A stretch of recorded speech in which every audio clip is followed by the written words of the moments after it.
The Holy Gospel according to Matthew. When John heard in prison what the Messiah was doing, he sent word by his disciples and said to him, "Are you the one who is to come, or are we to wait for another?" Jesus answered them, "Go and tell John what you hear and see. The blind receive their sight, the lame walk, the lepers are cleansed, and the deaf hear, and the dead are raised, and the poor have good news brought to them. And blessed is anyone who takes no offense at me." As they went away, Jesus began to speak to the crowds about John. "What did you go out into the wilderness to look at? A reed shaken by the wind? What then did you go out to see? Someone dressed in soft robes?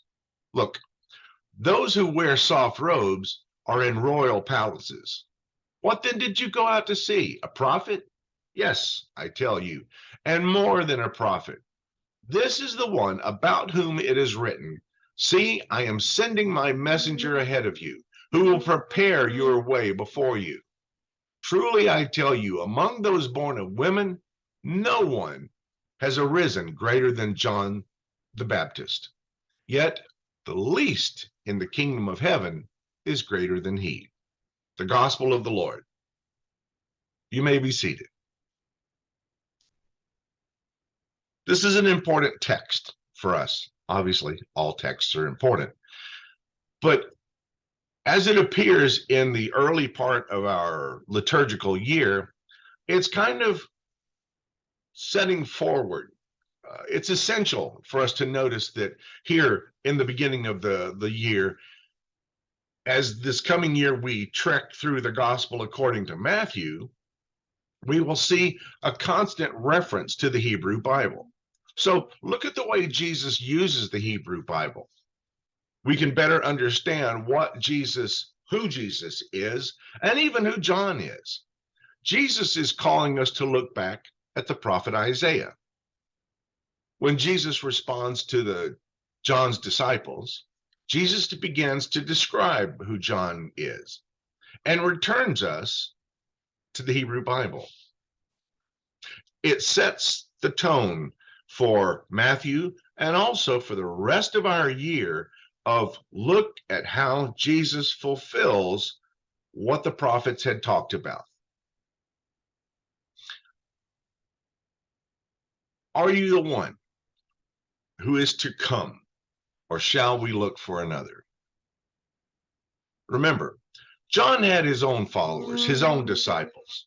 Some of them will leave John and follow Jesus, but many will continue and be followers of John even into the early church period. No, these are not the people we call Baptists. That's a different thing. Now, John was the one who was asking, or was it him asking, or was he sending his disciples to ask for themselves? John was imprisoned at this point, and maybe his expectations of Jesus' ministry were not quite measuring up to what he had hoped. But John uses a specific Greek word about Jesus, erchomai. It's the word that means to come. Are you the one to come? In Matthew 3:11, John used that specific word in reference to he who is coming after me is mightier than I.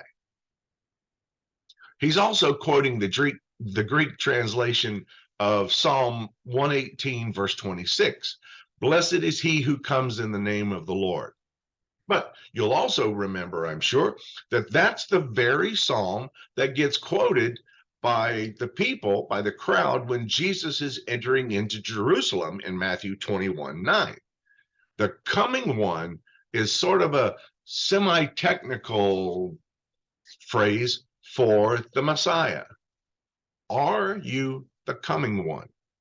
Are you the one that is coming in the name of the Lord? Are you the one that we've been waiting for? Are you the Messiah?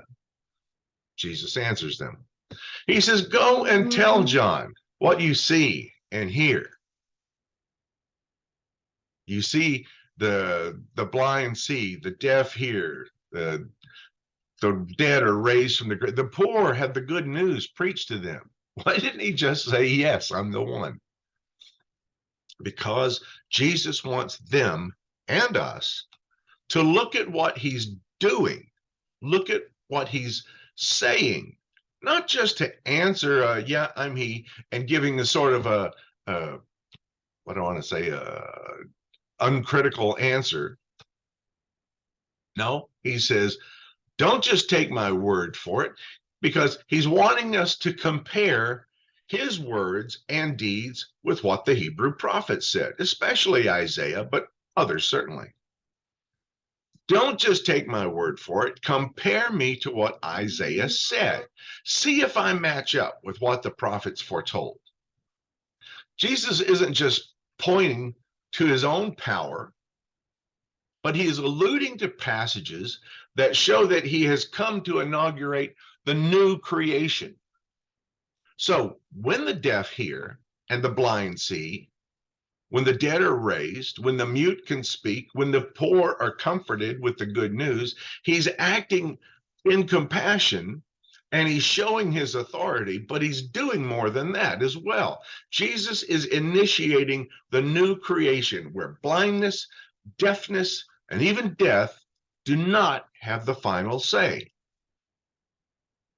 But Jesus also employs a scriptural interpretation technique called metalepsis, wherein several scriptures may be drawn together to prove his point. It's an iffy thing for us to do, but Jesus uses this approach to show himself through the Hebrew scriptures. And it works with people who know the scriptures. Their mind jumps to different passages. So when Jesus says this is what Jesus is doing with John's disciples. He's using this metalepsis to pull together several different scriptures, several different writings from Isaiah. For example, in Isaiah 35:6, it says, "Then shall the eyes of the blind be open and the ears of the deaf unstopped. Then shall a lame man leap like a deer, and the tongue of the mute sing for joy." Right. But also Isaiah 61, verses 1 and 2. This is the phrase that Jesus reads in the synagogue.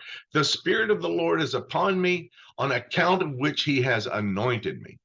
He has sent me to bring good news to the poor, to heal those who are crushed in heart, to announce release to the captives and recovery of sight to the blind." Isaiah 26:19. "The dead will rise, and those in the tombs will be raised, and those in the earth will rejoice." Isaiah 29:18. "In that day the deaf shall hear the words of a book, and out of their gloom and darkness the eyes of the blind shall see." Using that metalepsis, Jesus crams all these different verses from Isaiah into one place to talk about himself and to talk about this new creation. In that day, all of these things will lose their final authority.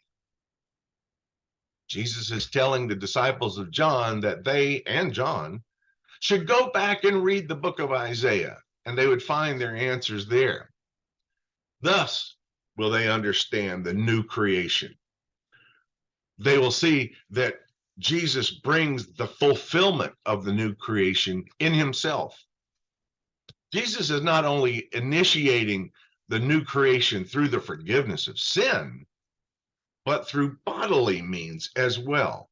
Sight, hearing, life are all restored in the new creation. Jesus has come to initiate the kingdom that will finally result in the declaration we find in the book of Revelation. "Behold, I make all things new." Jesus is the total savior of body and soul. No need to look for anyone else. Thanks be to God.